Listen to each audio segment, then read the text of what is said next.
Welcome, everybody. I'm Tim Harder. I'm our Chief Investment Officer here at Quotient Wealth Partners. We're going to be talking about year-end tax considerations. I'm joined by Markham Hawkins. Welcome, Markham. Thanks, Tim. My name is Markham Hawkins. I'm a managing partner here at Quotient Wealth Partners. And Tim, it's that time of year.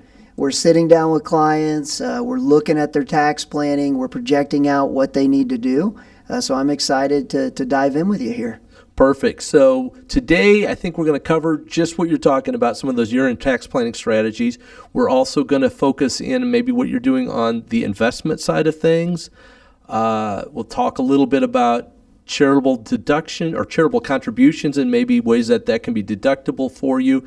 And then I think the last thing that we're going to be speaking on is sort of this One Big Beautiful Bill Act. Typically, when you have a big tax bill passed, you're always focused on what is changing. But the biggest news out of this one wasn't what changed, it was what stayed the same. And so maybe start there with what was the biggest thing that actually stayed the same? Yeah, that's a great question, Tim. And I think one of the most important things that stayed the same is the actual tax brackets. Because when you think back to 2016, which is when we entered kind of the zone of tax brackets that we're in today, a couple of things happened. Not only did we lower the actual percentages on a few of the brackets, but they also expanded them. So when we were doing planning throughout this year, a lot of advisors were under the expectation that the current tax code would sunset and we'd at least go back to where we were before 2016, which would generally mean higher taxes for a lot of our clients. So when you're talking about the most important thing that stayed the same, I think it's just the general tax brackets themselves. And this administration calls it permanent, but I would say we're pretty sure that it'll be throughout this administration at least. Yeah, we got so at least a permanent 4 years. Exactly. As we go through. There was another tax that doesn't impact as many people, but people were on the lookout because the change was so dramatic. You want to talk a little bit about what happened with the estate tax? Yeah, and that's a big one because as a financial planning firm, we also do a lot of estate planning with our clients. And there's something called the estate tax exclusion.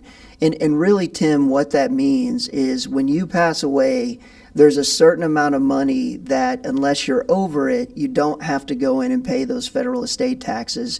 So for a lot of our clients, you have to plan for that. You have to look at trust planning and other types of ways to avoid that.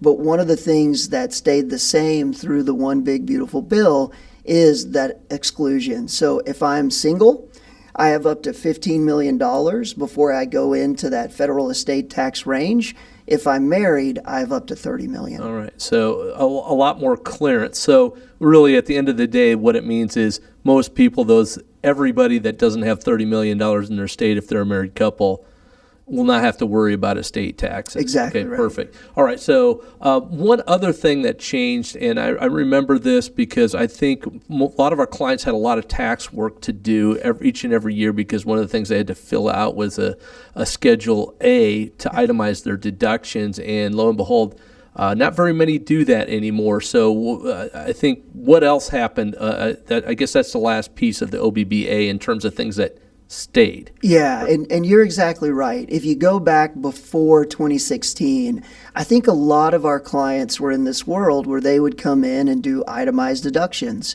What happened in 2016 is the standard deduction increased quite a bit.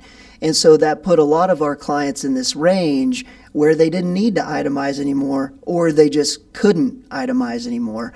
And one of the things that we were really watching with this bill is, would we go back to a place where we would be going in and itemizing, or would we stay with this trying to make it simpler? Here's a big standard deduction, and can you get above it? And what happened is the standard deduction stayed high. Okay, so that's what stayed high, and what stayed the same. Let's talk a little bit about some of the things that changed, and I think one of them is directly related to that item of the deductions. It is, Tim, and I think this one really plays for a lot of our clients. We're a retirement planning firm. We have a lot of what the IRS would define as a senior citizen, and that just means you're 65 or older. And last year, before the One Big Beautiful Bill, if I was a single senior, I got a $2,000 deduction. So starting this year in 2025, they're adding an additional $6,000 deduction to that. So that would take me as a single individual up to $8,000. Last year, if I was married, it was $3,200. They added an additional $12,000 to that, which now takes us up to $15,200. So that's a bonus that you see right away, but it also goes back to what we were just talking about, the idea of this large standard deduction, because that's just more money on top of that I would need to get to itemize. Yeah. So it makes it a bigger hill to climb for the seniors to cover the standard deduction. But on the plus side of it is there's $15,000 if you're a married couple both over the age 65, where you are now $15,200 of tax-free income, which is pretty incredible over and above the standard deduction, which you're getting already. So you've got quite a bit of money you can make before you pay $1 in taxes.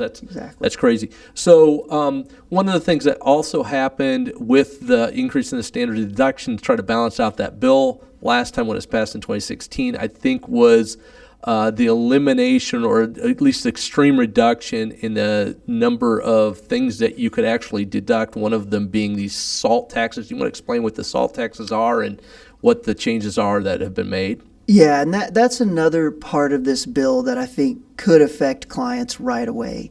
Because what happened in 2016 is they really took those state and local tax deductions down, and that's what we refer to as the SALT deductions. And where it was before this bill was at about $10,000. And what the bill did is it increased that to about $40,000.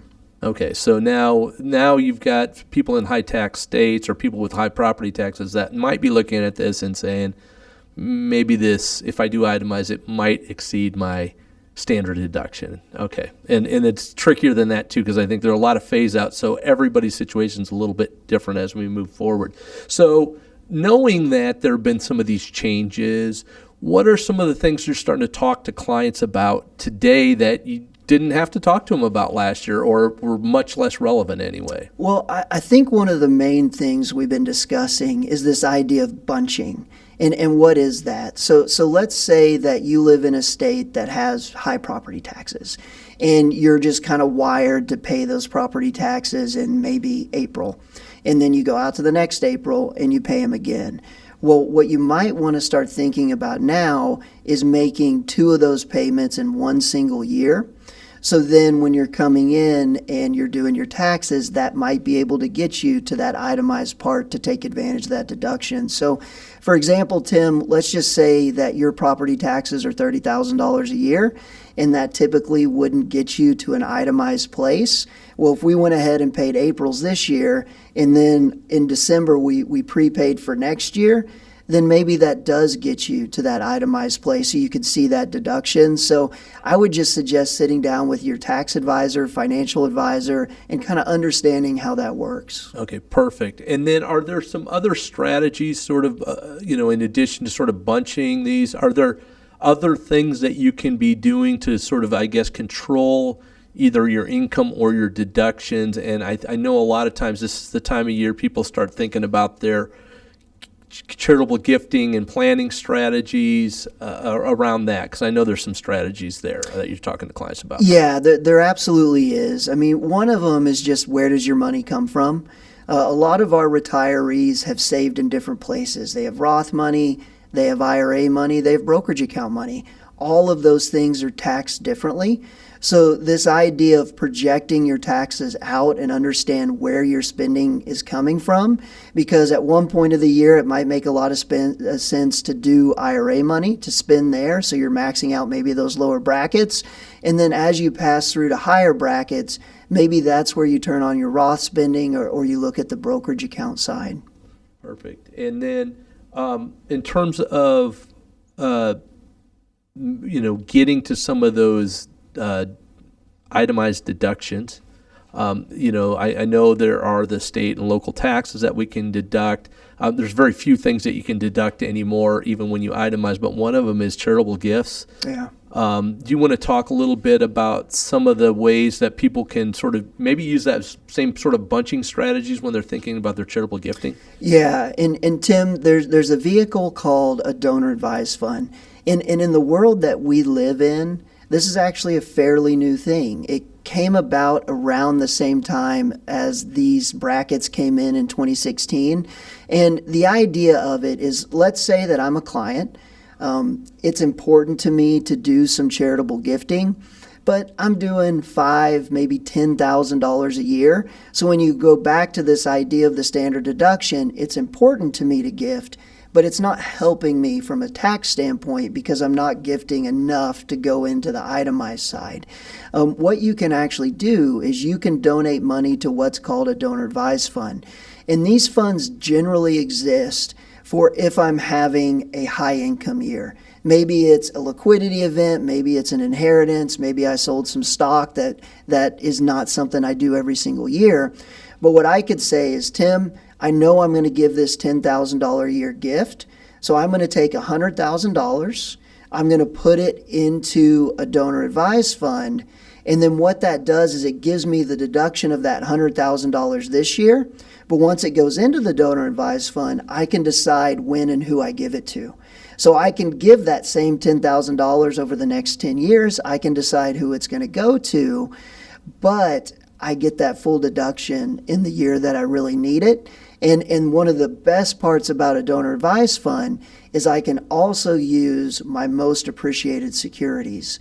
So if I have stock that's done really well over the last couple years, then I put that in my donor advised fund. I don't pay the taxes. The charity it eventually goes to doesn't pay the taxes, so I'm getting another tax break there. Yeah. Okay, that's great. Yeah, because I think that's always a key when you're talking about charitable giving. Always give something that's appreciated. You can always turn around with your cash and replace it if you're thinking about giving with cash. Exactly.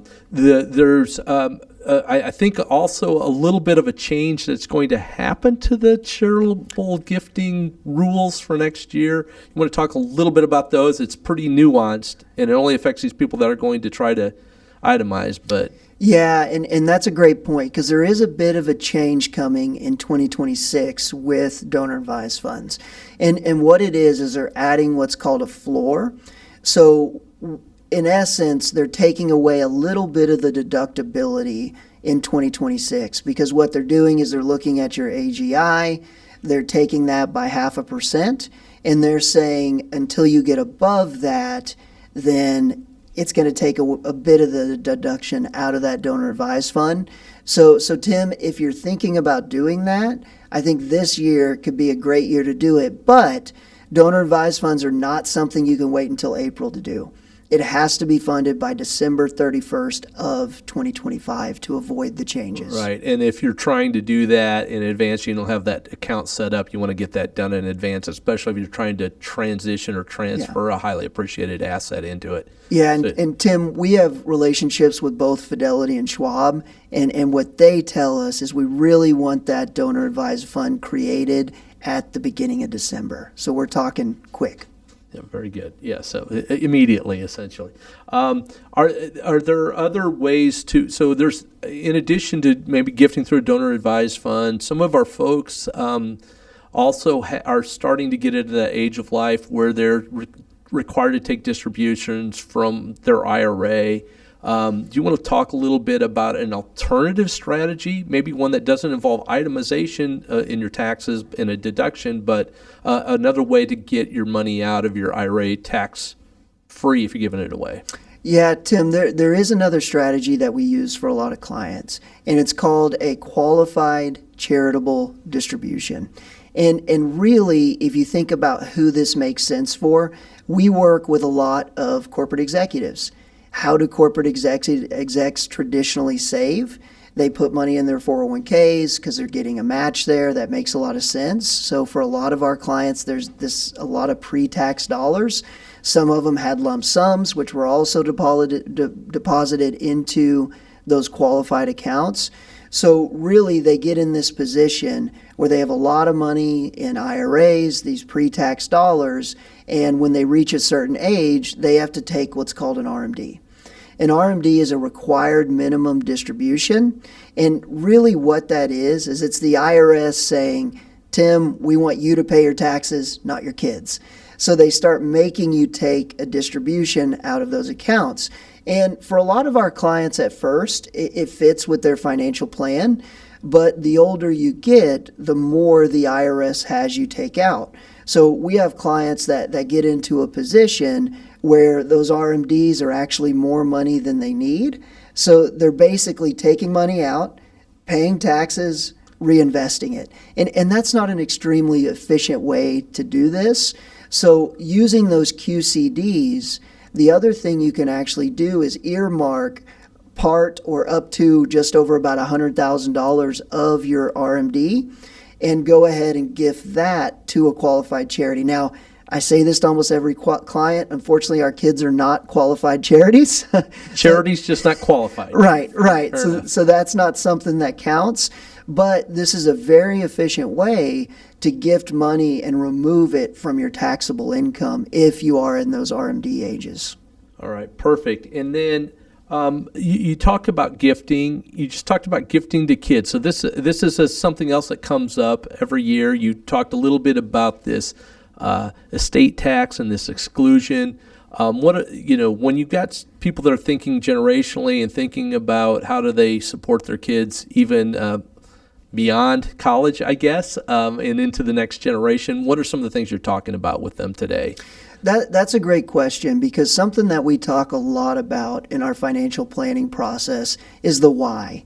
Why did you save this money? What do you want to do with it? What makes you feel good? And what are your goals? And we have a lot of clients that their why is their kids, their grandkids. So it's not just charities, but we talk about this idea of gifting with warm hands instead of cold hands, right? Being able to enjoy it, being able to see the grandkids go to school. And so one of the things that we have to go at is, how do you gift?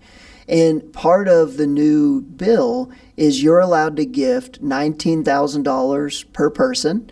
So I could gift you, Tim, $19,000. If I'm married, my spouse could give you $19,000. By the way.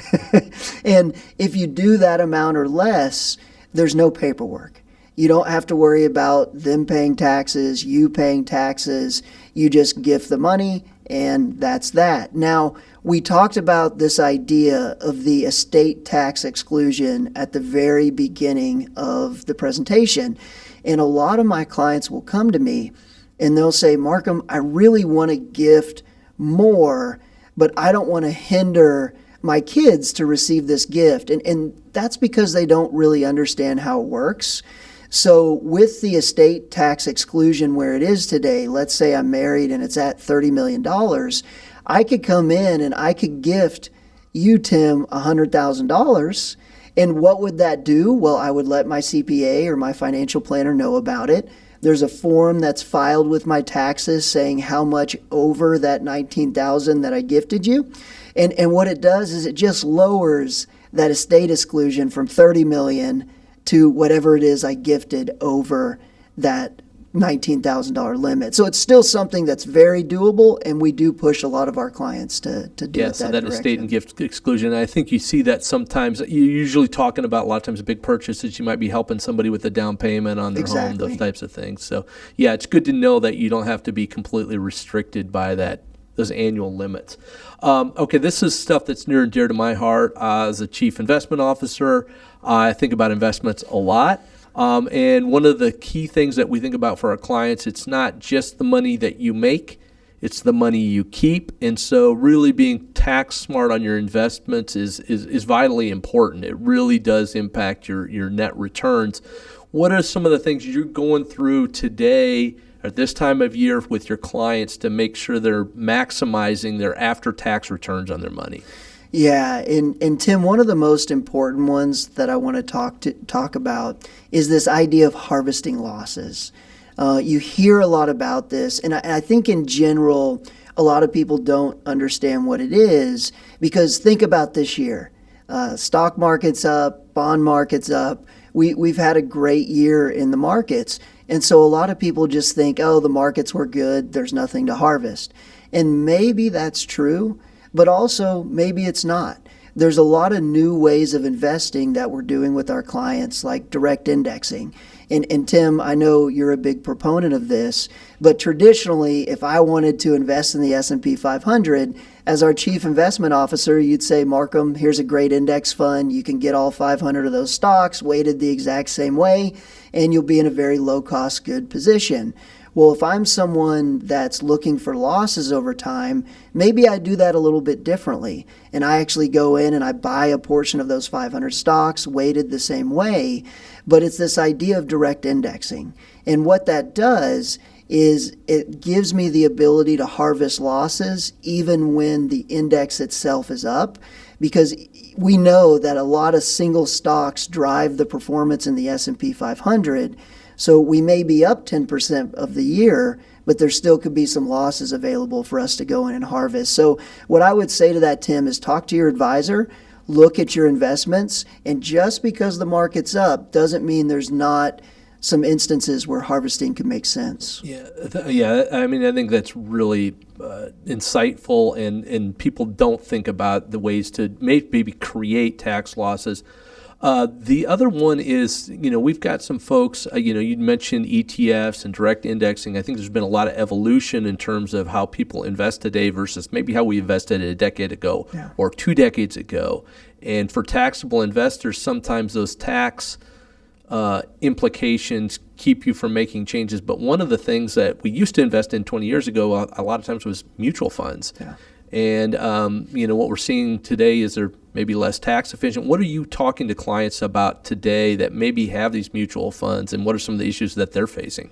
Yeah, and that's a really good point, Tim, because what we do throughout the year is we run tax projections.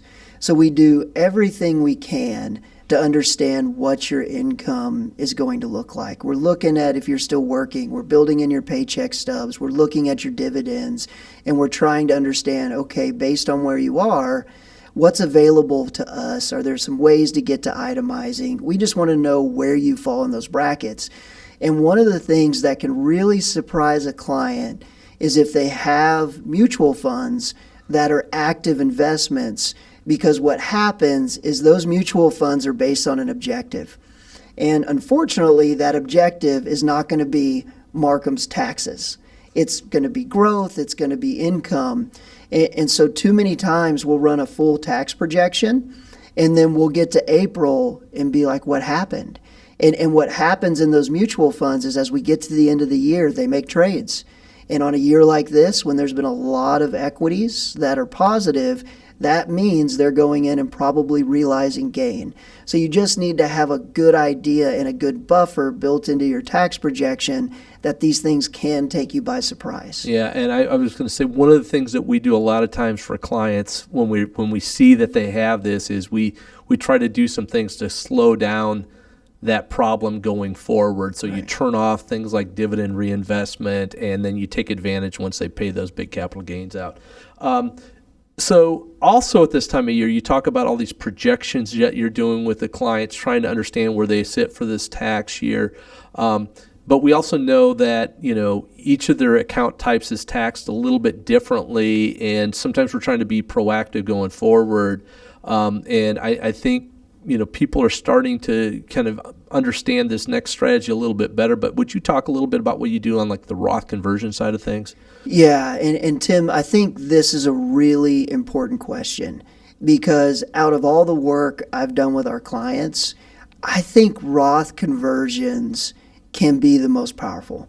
And I'm seeing that today because we really started doing Roth conversions about 10 years ago. And it takes a while to see what you're doing. And so what I'd like to do is kind of walk through what a Roth conversion is, and then we can talk a little bit about who it may make sense for. Because what a Roth conversion is it's the idea of, Tim, you're retired, you have money in an IRA account, and what you want to do is you want to take money out of your IRA and you want to move it into a Roth. Now, when you do that, the IRS is going to say, Tim, we're happy for you to do that because you're paying them. Think of it as kind of buying the government out of your life on that money as you're putting it into the Roth. And the idea there is now you've paid your taxes today. It's going to grow tax-free over the rest of your life. and it could potentially go to your beneficiaries on a tax-free basis. So there's a lot of good ideas behind it, but there's a lot of things you also want to pay attention to, because when you're doing a Roth conversion, you're adding income to yourself. So number one, you want to know exactly where you are in the tax brackets. There's some brackets where it makes a ton of sense. There's some brackets where it's more of a conversation. If you're in the 12% bracket, I think converting to Roth would be a very powerful thing to do. If you're up in the 37% bracket, it might be a little bit tougher to swallow paying those taxes today. There's also the IRMA side of it. A lot of our clients are getting close or in Medicare age. And when you're taking Medicare, the cost of your Part B is determined by your income 2 years prior. So what you don't want to do is do a huge Roth conversion, not understanding how it affects your Medicare, and then 2 years after having your cost really shoot up. So I'm not saying it might not be worth it, but you need to really dive down, look at your income, and not just look at the taxability, but also where else does that affect you? Sort of the hidden tax. It's Exactly. It's not in your bracket per Right. se, but another additional cost that would hit you. So you talked a little bit about the Roth, and some people that are still working, one of the things that's available to them is what they call a mega backdoor Roth. Yeah. You want to just talk a little bit about what that is too, because I just want to make sure they're taking advantage of that. Yeah, and the mega backdoor Roth is really important, Tim. I didn't come up with this name. I don't know where they come from, but there's two types of contributions. There's what's called a backdoor Roth, and there's what's called a mega backdoor Roth. And a lot of people know about a backdoor Roth. What that is it generally exists for people that are over the income limitations to just put their money into a Roth IRA every year. And remember, for conversions, there's no income limitations. The IRS always allows you to convert because they want your tax dollar.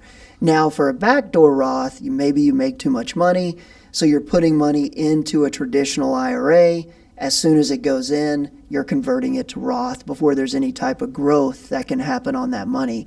And so that's a backdoor Roth. You can get those contribution limits in, but there's a new way that's really come about over the next couple years, which we're pushing clients to see if they can do. And that's the idea of a mega backdoor Roth. And that is something that exists for people that have 401k plans. So you work for a company, you have a 401k plan, and that 401k plan allows you to put in what's called after-tax contributions. And that can get a little bit confusing because people mix that up with their Roth contributions. But you have pre-tax, meaning you put $1 in your 401k, that whole dollar goes in, and you pay the taxes when you take it out based on your income level then.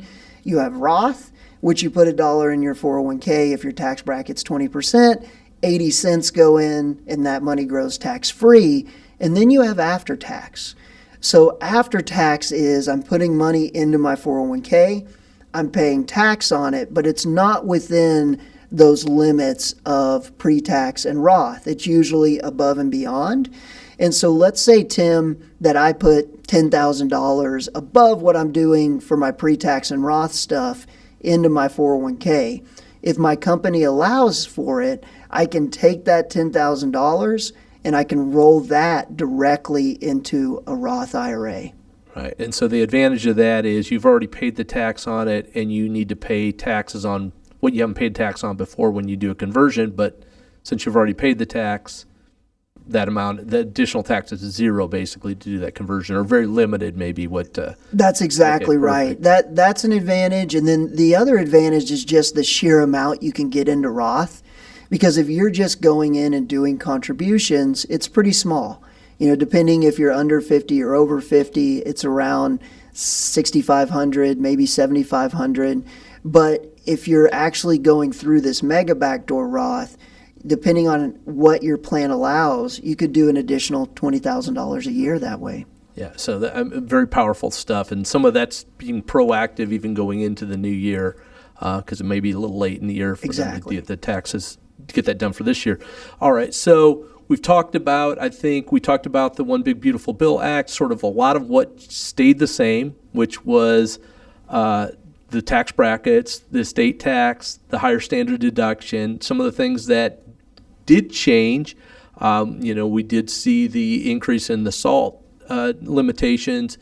So that's a big one for especially the people in the higher tax states, or people with higher property taxes might have the ability to do some deductions. We've got, you talked a little bit about the year-end tax planning. So we've talked about Roth conversions. We've talked about charitable contributions and doing them through qualified charitable deduction or distributions and donor advised funds. So I think a lot of things, and then of course just being really a tax smart or efficient investor in general, taking advantage of this tax loss harvesting and making sure you're set up for this year. So Mark, maybe just anything else you want to add in for our clients, or how can we help folks going forward? Yeah, so for our clients, I think the big thing is to sit down with your financial advisor and change this idea of looking backwards at taxes, because that's how we're all wired. When I go see my CPA, I hand them everything that I have, and they say, "Hey, congratulations, Markham, you either owe money or you get money back," and you just kind of accept it. I think where we need to get is this idea of looking forwards, where we can sit down, have good numbers, project what this year, what next year is going to look like. Because when you're looking forwards, that's when you can start using some of these strategies. You can easily see, where should I take my money from? Does a donor advised fund contribution make sense this year? Should we try to harvest losses this year? What type of investments out there exist if 2026 is going to be a high income year for me? Because if you're getting toward the end of the year, before you're looking at a lot of these things, it sometimes can be too late. So if there's anyone out there that's watching this saying, I'd like to go through a process, at Quotient Wealth Partners, Tim, we do offer a complimentary 3-meeting process. We like to come in, go through a full financial plan with you, understand what your goals are, what matters to you. And then in that next meeting, we will dig into taxes, we will dig into investments, and just kind of show you where are you, and are there some things that we could do to improve the taxability of what you're looking at. Yeah. Well, thanks a lot, Mark. I really appreciate that. And if you want to get hear from us, or you want to get some of that consultation that Markham just talked about, please go visit our website or call us at the number below, or pick up this fancy QR code. We would love to talk to you and help you through this. Thank you.